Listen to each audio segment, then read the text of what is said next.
mütləq bunu etməliyəm. Mən bir neçə gündür düşünürəm. Özümə sual verirəm. Bir çoxunuzun, ümumiyyətlə çoxlarınızın bildiyi, tanıdığı qadınlar var da. Bilirsiniz, belə qadınlar da var. Yəni sıravi həyatda, adi bir həyatda yaşayır. Biz ən çox, hansı ki, efirlərdə görünürlər, özlərini reklam eləyirlər. Mən buyam, mən filan kəsəm, mənim işim budur, peşəm budur. Mən bu mövzunu məhz onlara şamil edirəm də. Məsələn, o qadınlar, məsələn, müğənni qadınlardan danışıram.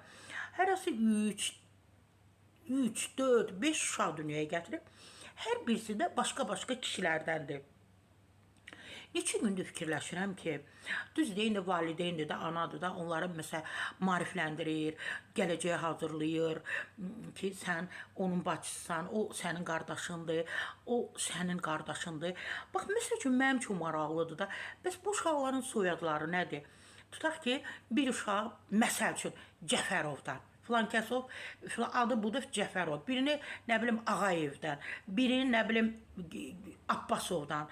Digər soyadlı kişilərdən bu uşaqlar dünyaya gəlib də. İndi maraqlıdır, evin içində də mi bu uşaqların, tutaq ki, ataları bildikdə başqalarıdır. Bunların soyadları nədir? Bax, bu soyadlar, bəzən soyadların özü, övladları bir-birinə, qardaş-bacını bir-birindən ayırır, bir-birlərinin arasında soyuqluq yaradır. Yəni, indi kiçikdir, başa düşmürlər, amma böyüdükcə, anladıqca, nə bilim, müdrikləşdikcə onlar bilir ki, bunun başqa bir soyadda olan bacısı, qardaşı var. Mənim üçün maraqlıdır. Evin içində mi bu kişilər, atalar başqadır, bildik. Bəs soyadların kim, necə daşıyır? Və burada Şəbnəm doktorun əlaqə nömrəsini qoymuşam, həkim kosmetolog.